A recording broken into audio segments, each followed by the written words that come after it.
Após onda de ataques, ministro da Justiça anuncia envio da Força Nacional a Manaus. Capital amazonense registrou veículos incendiados e prédios públicos atacados depois da polícia matar um traficante.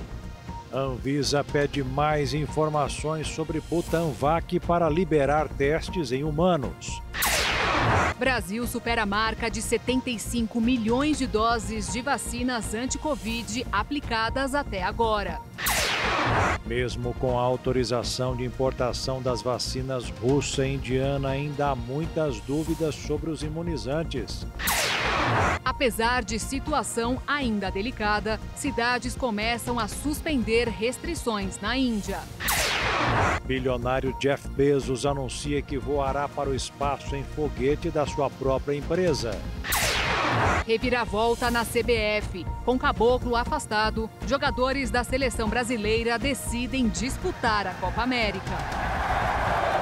Agora no Jornal das 22.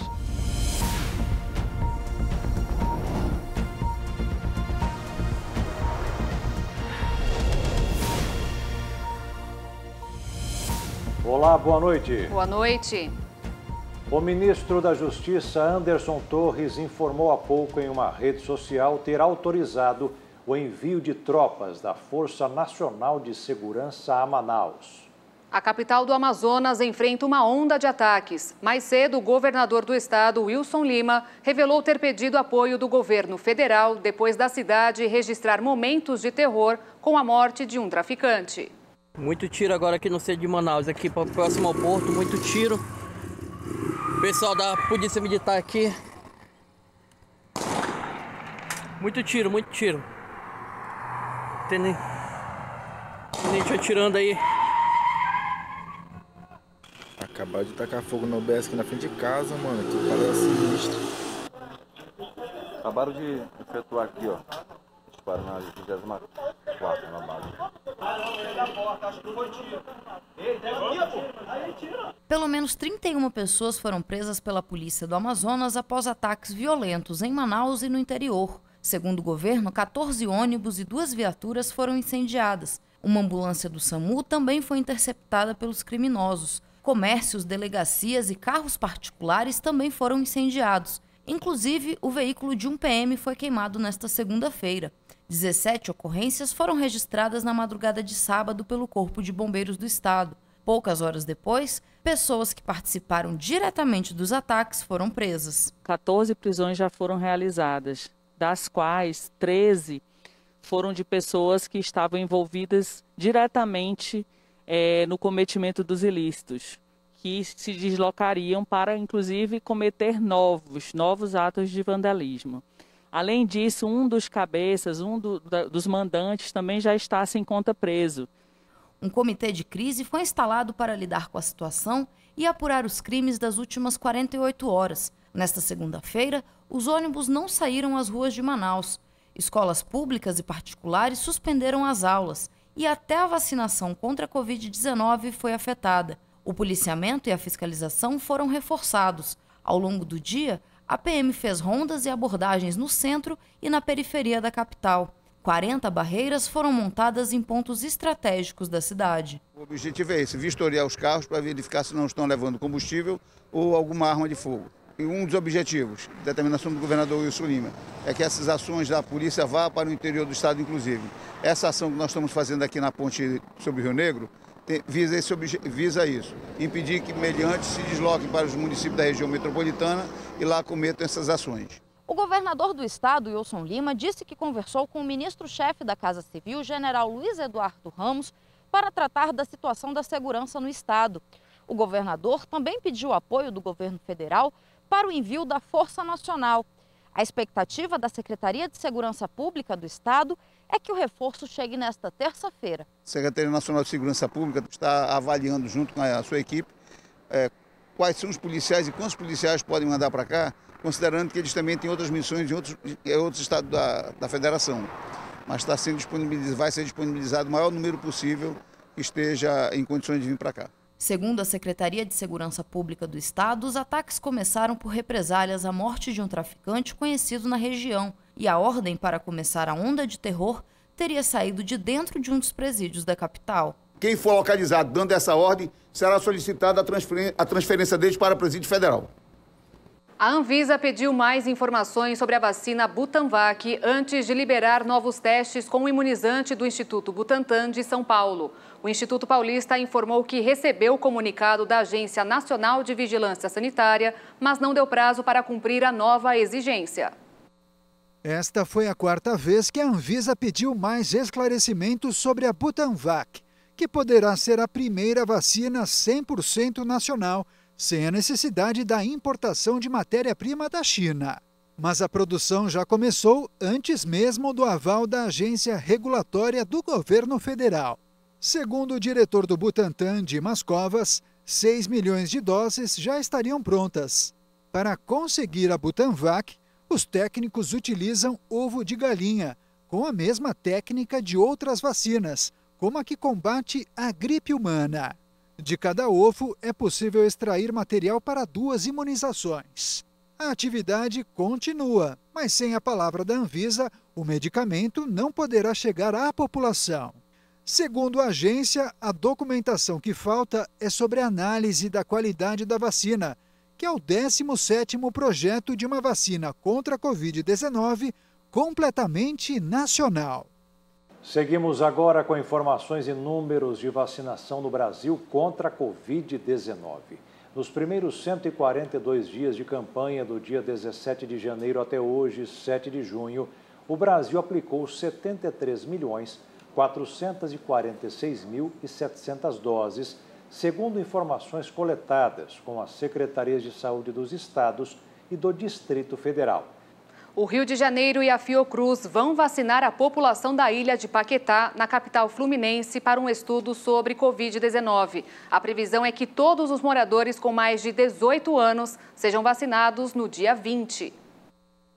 A Prefeitura do Rio de Janeiro confirmou a realização de uma pesquisa em parceria com a Fundação Oswaldo Cruz, em que toda a população da ilha de Paquetá vai ser imunizada contra a Covid. O Comitê Científico do município aprovou a medida. A ilha de Paquetá possui cerca de 4.100 pessoas cadastradas pelas equipes de saúde da família. Segundo o secretário de Saúde, Daniel Sorans, metade da população da ilha já foi imunizada. A expectativa é de vacinar ainda 1.800 pessoas. A intenção é avaliar como o imunizante vai se comportar nesse grupo populacional, a sua segurança e acompanhar como ele vai proteger as pessoas que não se vacinaram com menos de 18 anos. O estudo realizado pela Prefeitura do Rio e a Fiocruz é semelhante ao que foi feito na cidade de Serrana e em Botucatu, no interior de São Paulo. Seguimos com o ranking de imunização no mundo. Até agora, de acordo com a Universidade de Oxford, 2.150 milhões de doses de vacinas anti-Covid já foram aplicadas. A líder China chega perto dos 778 milhões de doses aplicadas. Em seguida, os Estados Unidos tem mais de 301 milhões e meio.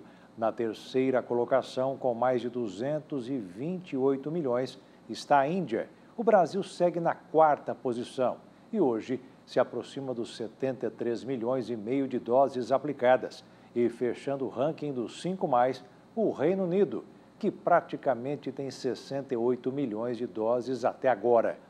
E o primeiro lote da vacina russa deve chegar em 10 dias no Brasil. A Anvisa autorizou na semana passada a importação da Sputnik e também da Covaxin, que é produzida na Índia. Mas ainda há dúvidas sobre os imunizantes. Nossa reportagem consultou um especialista para saber quais os riscos e a eficácia dessas duas vacinas. Tanto a Sputnik V quanto a Covaxin vão chegar ao país sob desconfiança. Os dois imunizantes já tiveram pedido de importação negado pela Anvisa anteriormente por falta de informação. A Sputnik é uma vacina russa, produzida com 2 adenovírus inofensivos, que são introduzidos no corpo da pessoa e estimulam a fabricação de anticorpos contra a Covid-19. De acordo com dados do laboratório, a eficácia nos testes foi de 91,6%.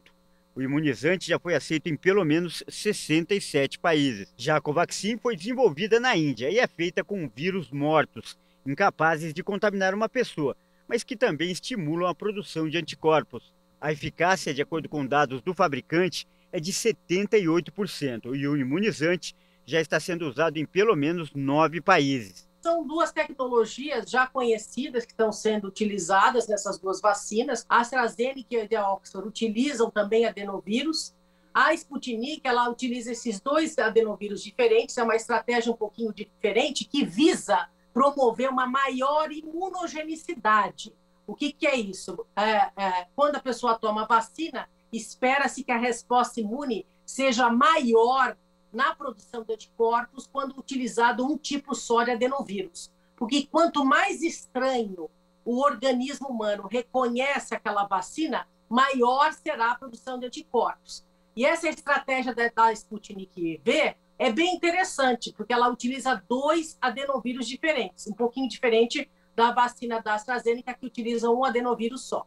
E aí, no caso da Covaxin, é uma tecnologia que a gente já domina aqui no Instituto Butantan, né, no Brasil, que utiliza vírus inativado, que é o mesmo procedimento da vacina Coronavac hoje, que é a vacina mais disponível hoje para os brasileiros. A própria área técnica da Anvisa admitiu que ainda há muitas dúvidas em relação a essas duas vacinas. Por isso, a aprovação aconteceu com uma série de restrições.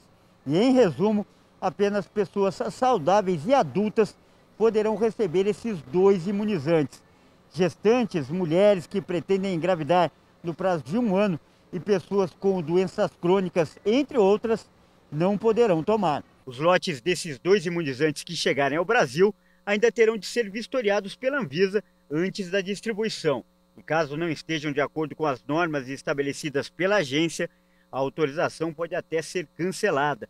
A Anvisa, ela autorizou o uso dessas vacinas com restrição, no sentido de que hoje nós temos poucas vacinas disponíveis, né? E a gente percebe que nós não estamos no controle da pandemia no Brasil, a porcentagem de indivíduos vacinados ainda é muito baixa, e a gente poderia estar vacinando mais, mas por conta da falta de vacinas, a gente está imunizando muito pouco. Então, elas estão entrando nesse cardápio de vacinas hoje para justamente ajudar numa maior imunização dos brasileiros. Apenas 1% da população terá acesso aos 40 milhões de doses da vacina russa e indiana. A Sputnik V foi liberada apenas para 6 estados do Nordeste. Essa quantidade deve ter pouco impacto na fila de espera, segundo especialistas, mas já representa uma ajuda. A vacina é um capital de risco que precisa ser investido. Não é fácil investir em vacina, e muito menos em épocas como essa, que nós precisamos investir em vacina e termos vacina para a população mundial. Nós temos uma pandemia onde nós precisamos imunizar todos os cidadãos de todos os países do mundo inteiro. Mas eu tenho a impressão que essas duas empresas são empresas que podem, em curto prazo de tempo, aumentar muito o fornecimento e assim melhorarmos nossa capacidade de vacinação. O Bharat Biotech, laboratório que produz a vacina Covaxin contra a Covid-19, está recrutando voluntários no Brasil para os testes de fase 3 do imunizante. Segundo o Instituto de Pesquisa Clínica de Campinas, ao todo serão escolhidos 4.500 voluntários nas cidades de São Paulo, Campinas, Rio de Janeiro, Salvador e Campo Grande. Os estudos serão coordenados pelo Hospital Albert Einstein. A fase 3 é considerada a última etapa de testes. Nela, os voluntários são divididos em 2 grupos. Um toma placebo e o outro a vacina. E veja a seguir, o presidente Bolsonaro convida Marcelo Crivella para ser embaixador na África do Sul. E ainda, prova de vida para aposentados e pensionistas do INSS volta a vigorar.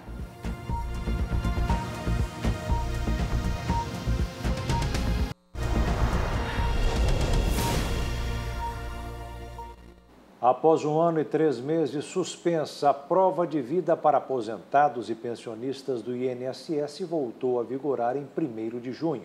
Segundo o Instituto, dos 36 milhões de segurados, 25 milhões já haviam feito o procedimento até o fim de abril, faltando ainda cerca de 11 milhões de pessoas. Ou seja, de cada 3 segurados, 1 ainda não realizou o procedimento. Seu Jorcelino é aposentado e precisa fazer a prova de vida este ano. Ele ainda não tem o dia certinho, mas sabe que se não fizer... Senão não vou receber meu pagamento. No Mato Grosso do Sul, são 380 mil pessoas na mesma situação de Jorcelino. São aposentados e pensionistas que precisam fazer uma comprovação de que está vivo para continuar recebendo o seu benefício. No ano passado, a gente teve o calendário suspenso de cortes, bloqueios e suspensões por conta da pandemia. E esse ano a gente está recuperando estes calendários de prova de vida para a gente voltar a uma vez ao ano a prova de vida. Por conta da pandemia do coronavírus, o beneficiário pode fazer a prova de vida de duas maneiras. Hoje, as opções que a gente tem é o caixa eletrônico, que você já se desloca para fazer o saque do benefício, o aplicativo Meu Ponto INSS, que aí pode ser feito pelo requerente ou pelo procurador, desde que esse esteja cadastrado no sistema do INSS. E atenção para o calendário. Quem tinha que fazer prova de vida nos meses de março e abril do ano passado, vai fazer esse mês. Quem tinha que fazer maio e junho do ano passado, faz em julho deste ano. Os programados para fazer a prova de vida em julho e agosto do ano passado, vão fazer em agosto de 2021. Quem tinha que fazer em setembro e outubro do ano passado, faz em setembro deste ano. Agendados para novembro e dezembro de 2020, vão fazer a prova de vida em outubro, janeiro e fevereiro de 2020. Devem ficar atentos para o calendário, é novembro deste ano. E março e abril de 2021 vão fazer a prova de vida em dezembro. Até esse calendário de recuperação acabar, os benefícios não estarão suspensos. Se você deveria ter feito a prova de vida em março ou abril do ano passado e deixou junho acabar sem fazer a prova de vida, você está sujeito a ter o seu benefício suspenso ou bloqueado de pagamento. As famílias que estão recebendo auxílio emergencial ou Bolsa Família poderão suspender por até 6 meses o pagamento das prestações da casa própria financiadas pela Caixa Econômica Federal. E as pessoas que provarem que tiveram perda de renda na pandemia poderão negociar um desconto de até 75% no valor das mensalidades. Nestes casos, a redução valerá por 3 meses. Pelo segundo mês seguido, o brasileiro depositou mais dinheiro do que sacou da caderneta de poupança. Em maio, o resultado foi positivo em 72 milhões e 600 mil reais. Segundo o Banco Central, no acumulado do ano, o saldo ainda está negativo, o que seria consequência da suspensão do auxílio emergencial nos primeiros meses do ano. Mas o brasileiro ainda tem mais de R$1 trilhão guardados na poupança. E os jovens são a maioria entre os contratados no mercado formal de emprego esse ano. Os jovens preencheram neste ano 7 de cada 10 vagas formais abertas. Dos quase 958 mil postos com carteira assinada criados entre janeiro e abril, cerca de 678 mil, ou mais de 70% das vagas, foram ocupadas por profissionais com menos de 30 anos. De acordo com os dados do Cadastro Geral de Empregados e Desempregados, o CAGED, a maior parte das contratações do período envolveu jovens com idade entre 18 e 24 anos. O número corresponde a quase metade de todas as admissões formais realizadas em 2021. A pesquisa revela ainda que, do total de contratados para atuar formalmente no Brasil até abril, 66% têm o ensino médio completo. Entre eles, a maioria das admissões é destinada para trabalhar na produção de bens e serviços industriais. Na sequência, aparecem aqueles com ensino superior completo, 14% dos novos alocados no mercado com carteira assinada em 2021. A maioria dessas admissões foi destinada a profissionais das áreas de ciências e das artes. O Ministério de Minas e Energia publicou hoje uma portaria autorizando o governo a acionar sem contrato durante 6 meses as usinas termoelétricas movidas a biomassa, carvão e óleo diesel. Hoje, apenas as unidades de gás natural podem ser ligadas sem contrato. A portaria faz parte das medidas do governo para reduzir a dependência das hidrelétricas em meio à pior seca dos últimos 91 anos nas regiões dos principais reservatórios. O presidente Jair Bolsonaro indicou o ex-prefeito do Rio de Janeiro, Marcelo Crivella, para o cargo de embaixador do Brasil na África do Sul. Crivella, afiliado ao Partido Republicano, deverá esperar a resposta do governo sul-africano para assumir a missão brasileira na cidade de Pretória. Ele deverá ocupar o posto de Sérgio Danese, que poderá ser deslocado para outra embaixada. Sob a alegação de sigilo, o Itamaraty não se manifestou sobre a escolha do presidente. No mercado financeiro, o dólar fechou perto da estabilidade nesta segunda-feira, após ter recuado na semana passada para a mínima em quase um ano. A moeda norte-americana avançou 0,02% e encerrou o dia cotada a R$ 5,034 na venda. E veja a seguir, cidades começam a suspender restrições na Índia. E veja também, bilionário Jeff Bezos anuncia que voará para o espaço em foguete da sua própria empresa.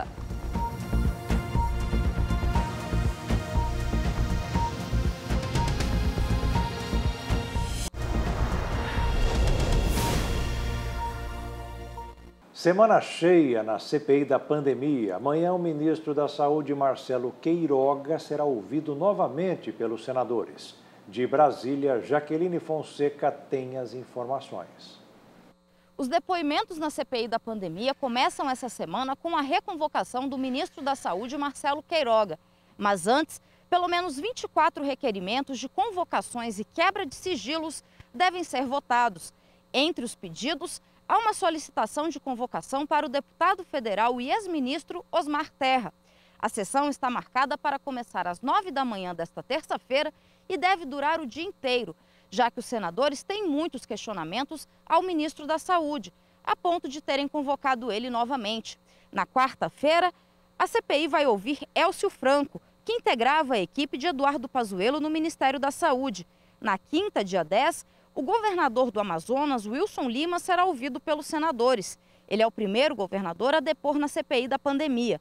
A oitiva de Wilson Lima foi adiantada por causa de uma operação da Polícia Federal realizada no estado na semana passada, onde o próprio governador foi alvo da investigação. Há uma ação no STF que pede a suspensão da convocação dos governadores, mas, segundo Omar Aziz, enquanto não houver decisão do Supremo, os depoimentos estão mantidos. Esta semana, a CPI da pandemia tem agenda também na sexta-feira, o que deve se repetir na semana que vem. Nesta sexta, há um debate marcado para tratar de aspectos técnicos da Covid-19. De Brasília, Jaqueline Fonseca. De acordo com o Ministério da Saúde, nas últimas 24 horas, o Brasil registrou 1.010 mortes por Covid-19 e 37.156 novos casos no mesmo período. Desde o início da pandemia, o mundo contabiliza 173.500.673 pessoas contaminadas pela Covid e 3.735.282 vítimas fatais. Os Estados Unidos, país mais afetado pela doença, registra 33.375.684 casos e um total de 597.903 mortes. A Índia, segundo país mais afetado por contaminação, se aproxima dos 28.910.000 pessoas contaminadas pelo coronavírus. O Brasil soma 16.984.218 pessoas que testaram positivo para a Covid e registra 474.414 que não resistiram. A França tem 5.775.525 casos registrados da doença. E a Turquia contabiliza 5.293.627 diagnósticos até esta segunda-feira. A variante Delta da Índia é 40% mais contagiosa. A informação foi divulgada pelo Ministério da Saúde do Reino Unido, onde a cepa do vírus já é dominante. O ministro britânico da Saúde, Matt Hancock, afirmou que é importante que as pessoas recebam as 2 doses da vacina contra a Covid-19, porque elas podem proteger efetivamente contra a variante Delta. As autoridades sanitárias do Reino Unido informaram que a variante Delta já domina entre as infecções registradas atualmente dentro do território britânico. A Agência Governamental de Saúde Pública da Inglaterra explicou que a dispersão da variante Delta no país pode aumentar o risco de novas hospitalizações se comparadas com a variante Alfa, que é a britânica. Mas ainda que tenha se espalhado mais rapidamente, técnicos do Ministério da Saúde do Reino Unido garantiram que as vacinas disponíveis no país fornecem proteção completa contra esta linhagem do vírus após a aplicação da segunda dose. A Índia começou a vivenciar hoje um alívio perante a pandemia do coronavírus. Nova Delhi e Mumbai começaram a suspender as restrições após uma queda nas infecções por Covid-19 no país para o menor nível em 2 meses. As cidades de Nova Delhi e Mumbai lentamente suspendem restrições sanitárias para conter a doença. O processo ocorre em meio à queda nas infecções por Covid-19 no país para o menor nível em 2 meses. Algumas lojas e shopping centers reabriram após semanas de fechamento e o metrô da capital está operando com 50% da capacidade. Em Mumbai, o pulmão econômico da Índia, os shoppings também foram reabertos, embora com limitações. De acordo com especialistas, embora a crise diminua em Delhi, Mumbai e outras grandes cidades, a doença continua a se espalhar nas áreas rurais em alguns estados do sul. Nesta segunda-feira, a Índia relatou cerca de 100 mil infecções contra o pico de 400 mil registrados em vários dias de maio. O número de mortos também caiu para quase 2.500 nas últimas 24 horas, embora as cifras pareçam subestimadas. O Ministério da Saúde da Índia estima que o total de mortes desde o início da pandemia seja ligeiramente inferior a 347 mil. O balanço é encarado com desconfiança por especialistas que consideram a estimativa bem abaixo da realidade. O fundador da Amazon e um dos homens mais ricos do mundo, Jeff Bezos, voará para o espaço no mês que vem no primeiro voo espacial de sua empresa de foguetes Blue Origin. O anúncio foi feito pelo próprio bilionário nesta segunda-feira. A Blue Origin informou que o fundador da Amazon e o irmão Mark viajarão no primeiro voo tripulado da cápsula New Shepard. A empresa que pertence a Bezos está leiloando o 3º lugar no voo de turismo espacial e a disputa atualmente supera 2.800.000 dólares. Mais de 6.300 pessoas de 143 países deram lance. A viagem vai durar 10 minutos, mas os passageiros passarão apenas 4 deles sobre a linha de Kármán, que marca a fronteira entre a atmosfera terrestre e o espaço. Após a decolagem, o foguete será separado do propulsor e depois permanecerá a uma altura de mais de 100 quilômetros durante 4 minutos. Neste período, os passageiros poderão experimentar a falta de gravidade e observar a curvatura da Terra no espaço. A New Shepard fez mais de uma dezena de voos não tripulados a partir de sua base no Texas. O foguete reutilizável foi batizado em homenagem a Alan Shepard, o primeiro americano que viajou ao espaço há 60 anos.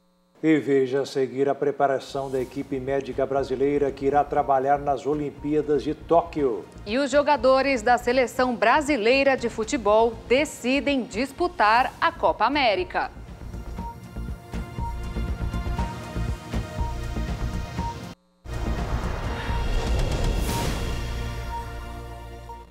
As estruturas do futebol brasileiro têm balançado. A CBF anunciou o afastamento de Rogério Caboclo da presidência da entidade por acusações de assédio sexual a uma funcionária. O dirigente foi afastado por 30 dias por determinação da Comissão de Ética da CBF, após uma denúncia de assédio sexual e moral contra uma funcionária da entidade. Além das denúncias, o ex-presidente da CBF é acusado de consumir bebidas alcoólicas durante o expediente. Com o espaço vago, quem volta ao comando da confederação é o vice-presidente mais velho, Antônio Carlos Nunes, conhecido como Coronel Nunes. A defesa de Rogério Caboclo se posicionou e disse que ele nunca cometeu assédio e vai provar isso na investigação da Comissão de Ética. Com o afastamento de Caboclo, a Conmebol pretende decidir o mais rápido possível quem será o cabeça da organização da Copa América no Brasil. Após alguns dias de indecisão, os jogadores da seleção brasileira decidiram que vão jogar o torneio. O Brasil vai estrear diante da Venezuela no estádio Mané Garrincha, em Brasília. Os atletas haviam ficado insatisfeitos com a forma com que o assunto foi tratado por Rogério Caboclo, que não comunicou sobre a realização do torneio no Brasil. A turbulência na CBF tem abalado o técnico Tite, que deixou claro seu posicionamento contra a realização dos jogos em território nacional. A discussão sobre o impasse chegou até a esfera política. Em entrevista no Palácio do Planalto, o vice-presidente da República, Hamilton Mourão, defendeu a realização da Copa América e criticou a postura do técnico Tite. Vou entrar nessa discussão, né? Eu acho que faz parte dessa disfuncionalidade que nós estamos vivendo. Eu sou do tempo que o jogador de futebol, quando era convocado para a seleção brasileira, era considerado uma honra, né? O técnico ele não quer mais, não quer, pô, o Cuiabá está precisando de um técnico aí, não tá? Né? Então, leva lá, sai, pede o boné, né? Eu acho que isso é uma discussão, nesse momento, totalmente disfuncional. Se nada mudar, a Copa América, um dos mais tradicionais eventos entre seleções de futebol no mundo, vai começar no próximo domingo, dia 13. No início da noite, o ministro da Saúde, Marcelo Queiroga, deu detalhes sobre os cuidados que serão tomados durante a Copa América. Os principais pontos do protocolo sanitário divulgados são testes a cada 48 horas para atletas e isolamento das delegações nos hotéis, onde só serão permitidas as saídas para treinos e jogos. Dessa forma, o Ministério da Saúde, em conjunto com a Conmebol, pretendem tornar a competição segura. E neste domingo, o Brasil encerrou a sua participação no Pan-Americano de Ginástica Artística da melhor maneira. Caio Souza foi o destaque ao conquistar 3 medalhas de ouro. Uma nas argolas, nas barras paralelas e no salto. A competição, que aconteceu no Rio de Janeiro, foi um dos últimos eventos preparativos para os Jogos Olímpicos de Tóquio. Ao todo, o Brasil obteve 11 medalhas. A decepção ficou para o medalhista olímpico Arthur Nori, que ficou apenas na 7ª colocação na barra fixa, prova que encerrou o evento. E agora você vai conhecer uma iniciativa brilhante de uma professora da Rede Municipal de Campo Grande, capital de Mato Grosso do Sul. Para encarar os desafios das aulas online durante a pandemia, os alunos criam, escrevem e interpretam. E o resultado será a publicação de um livro. Lavínia, 10 anos de idade, escreveu o poema Amora em homenagem à cachorrinha dela. Uma cachorra sapeca. Ela é alegre, brincalhona, ela corre, ela pula, ela brinca, ela até abraça. Pedro, 9 anos de idade, título da poesia, Poesia. Poesia são combinações de palavras expressadas de amor, de alegria e tristezas, e são formadas em estrofes, pois são escritas por sentimentos. Isadora, 9 anos de idade, escreveu um poema em homenagem ao pai que morreu no início do ano, vítima do coronavírus. Título: Saudades do Verão. Saudades dos meus amigos, saudades dos acampamentos, família sob o céu e estrelas, saudades do calor da amizade, de Isadora de Oliveira. Anderson, 10 anos, título do poema A Borboleta. Uma lagarta tão fofa, precisa comer, senão vai morrer. Precisa crescer, senão vai morrer. Depois de comer folhinhas para viver e não morrer, virou uma borboleta e bateu asas, como se fosse avião decolando. Essa comparação com o avião cá entre nós é um achado poético, né?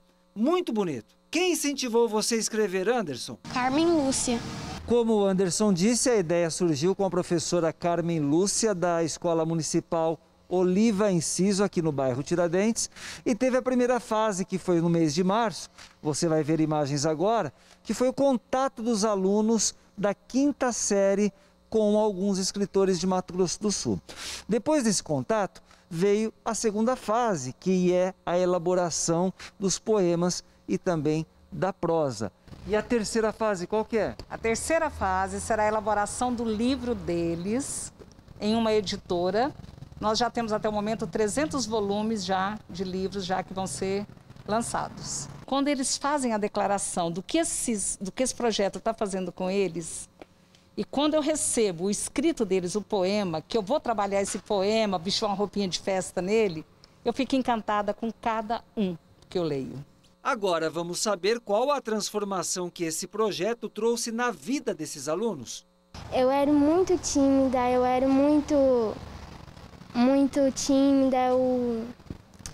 eu também não gostava muito de estudar e isso renovou minha vida também. Antes eu não conseguia ler direito, agora eu aprendi a ler melhor.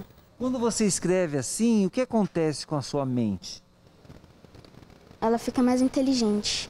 O projeto envolve 30 alunos. Esse grupo é apenas um exemplo. Dá gosto de ver essas crianças libertando as palavras. O seu Manuel fica feliz da vida. E agora um momento de reflexão. Na live com o missionário, o reverendo João Machado lembra que todo aquele que está no caminho certo vai enfrentar batalhas, mas não deve temer, porque Deus estará ao seu lado e Ele é bem mais poderoso do que todos. Está em Josué, capítulo 11. Onde aqui temos a história de Josué, que foi um homem em que Deus ele tinha dado uma missão para Moisés, levar o povo de Israel até a terra prometida, e Moisés deu essa missão para Josué. E no versículo de número 3, nós